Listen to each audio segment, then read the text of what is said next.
Hello friends, welcome to RJ online academy. இந்த வீடியோவில் 2022 நடைபெற்ற பிஜிடிஆர்பி தேர்வில் கேட்கப்பட்ட சைக்காலஜி கொஷின்ஸை இந்த வீடியோவில் நம்ம பார்க்க போகிறோம். ஸோ இந்த கேள்விகள் எல்லாமே உங்களுடைய அந்த டிஆர்பி ப்ரிப்பரேஷன் மற்றும் ப்ராக்டிஸுக்கு கண்டிப்பாக பயனுள்ளதாக இருக்கும். ஒரு ஐடியா கண்டிப்பாக உங்களுக்கு ஒரு கிடைக்கும். அதாவது எந்த மாதிரி கேள்விகள் கேட்டிருக்காங்க, ஸோ அதில் எப்படி அதுக்கான விடைகள் கொடுத்துருக்காங்கன்றத நீங்கள் பார்க்கும்போது உங்களுடைய ப்ரிப்பரேஷனுக்கு கண்டிப்பாக யூஸ்ஃபுல்லாக இருக்கும். வாங்க அந்த வீடியோவில் என்னென்ன இருக்குன்றதை பார்ப்போம். முதலாவதாக, ஆசிரியர் டேஷ் ஒன்றினை தீர்மானித்து கொடுக்கப்பட்ட கால நேரத்தில் அடைவை அடைய மாணவர்களுக்கு அழுத்தம் தருகிறார். இது நம்ம கேள்வியை படிக்கும்போதே நமக்கு அதுக்கான ஆன்சர் தெரியுது. அதாவது டேஷ் ஒன்றினை தீர்மானித்து, எப்போவுமே இலக்கு தான் நம்ம என்ன பண்ணணும்னா முதல்ல ஃபிக்ஸ் பண்ணுவோம். அப்போது இலக்கு அப்படின்றது இந்த கேள்விக்கான பதில். இலக்கு ஒன்றினை தீர்மானித்து கொடுக்கப்பட்ட கால நேரத்தில் அடைவை அடைய மாணவர்களுக்கு அழுத்தம் தருகிறார். அப்போ இதுக்கான ஆன்சர் இலக்கு. அடுத்து ரெண்டாவது கேள்வி, வீட்டு முறை பள்ளியை உருவாக்கி நடத்தியவர் யார் அப்படின்னா மாண்டிசரி. வீட்டு முறை பள்ளியை உருவாக்கி நடத்தியவர் யார் அப்படின்னா மாண்டிசரி.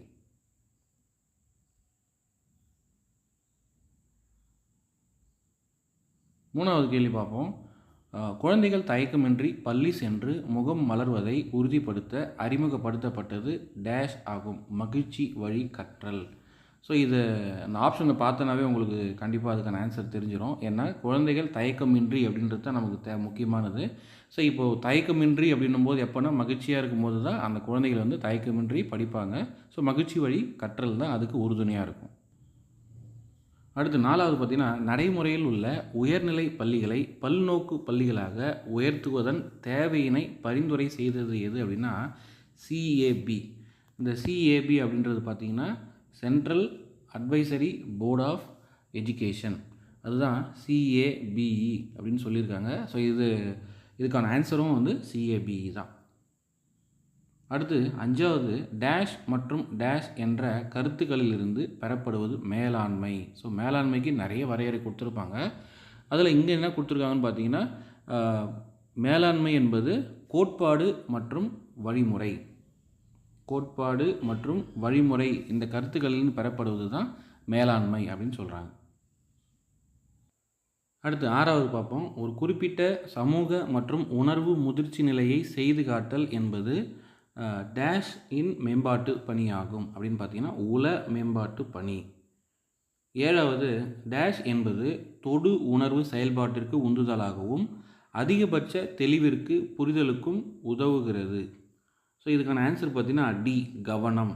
இந்த கவனம் அப்படின்றதுக்கு பல்வேறு வரையறைகள் கொடுத்தாலும் ஸோ ஒவ்வொரு எக்ஸாம்லேயே பார்த்தோன்னா ஒவ்வொரு விதமாக நமக்கு கேள்விகள் கேட்டுகிட்டே தான் இருக்கிறாங்க. ஸோ அந்தளவுக்கு கவனம்ன்றது ஒரு முக்கியமான ஒரு டாபிக்.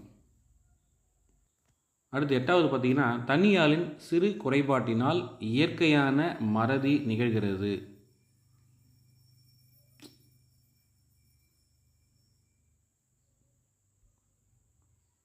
அடுத்து எட்டாவது கேள்வி பார்த்தீங்கன்னா, தனியாளின் சிறு குறைபாட்டினால் டேஷ் மறதி நிகழ்கிறது.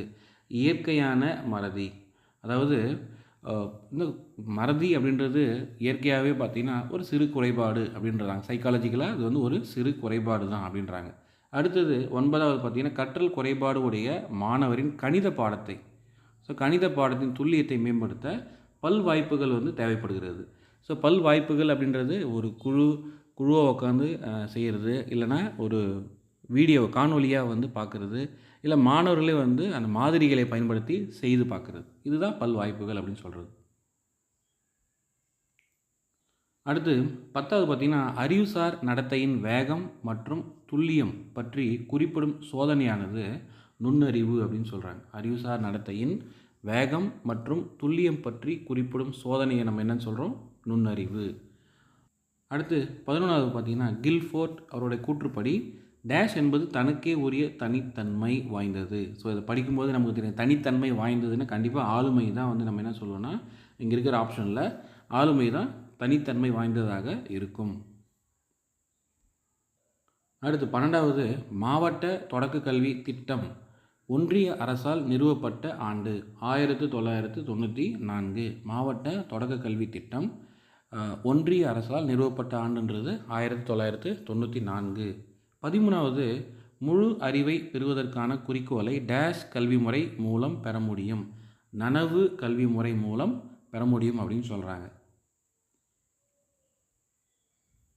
ஸோ 14வது வந்து தேசியவாத உணர்வை ஆர்வமுடன், அதாவது நேஷ்னலிசம் சொல்கிற அந்த நேஷ்னலிஸ்டிக் இன்ட்ரெஸ்ட்டை பைண்டிங் பண்ணுறது, பலப்படுத்துவதுன்னு பார்த்தீங்கன்னா எதுனா தேசிய விழாக்கள். அடுத்து 15வது இயற்கை சூழ்நிலை மறுபடியும் உருவாக்க நீண்ட காலம் எடுக்கும் உட்கூறுகள் டேஷ் ஆகும். சுழற்சி செய்யக்கூடிய பொருட்கள். அடுத்து 16வது பார்த்தீங்கன்னா ஒரு குழந்தையின் தசை இயக்க வளர்ச்சியும் மொழித்திற மேம்பாடும் உறுதி செய்யப்பட்ட தொடர் நிகழ்வு நிலையை பின்பற்றுவது ஆகும். இது டேஷின் அடிப்படையில் அமைந்தது. அதாவது ஒரு குழந்தையோட தசை வளர்ச்சியும் மொழித்திற மேம்பாடும், இது என்ன சொல்லுவாங்கன்னா கட்டமைப்பு அப்படின்னு சொல்லுவாங்க. கட்டமைப்பு, இங்கே இந்த கோட்பாடை தான் நம்ம என்ன சொல்கிறோன்னா கட்டமைப்பு கோட்பாடுன்னு சொல்கிறோம். 17வது குழந்தைகளின் ஒழுக்கம் சாரா நிலையின் நடத்தை மேம்பாடு ஆரம்பமாகும் நிலை. குழந்தைகளின் ஒழுக்கம் சாரா நிலையின் நடத்தை மேம்பாடு ஆரம்பமாகும் நிலை வந்து பிறப்பிலிருந்து 2 ஆண்டுகள் வரை. ஸோ குழந்தைகளின் ஒழுக்கம் சாரா நிலையின் நடத்தை மேம்பாடு ஆரம்பமாகும் நிலை வந்து பார்த்திங்கன்னா பிறப்பிலிருந்து, அதாவது 0 to 2 years.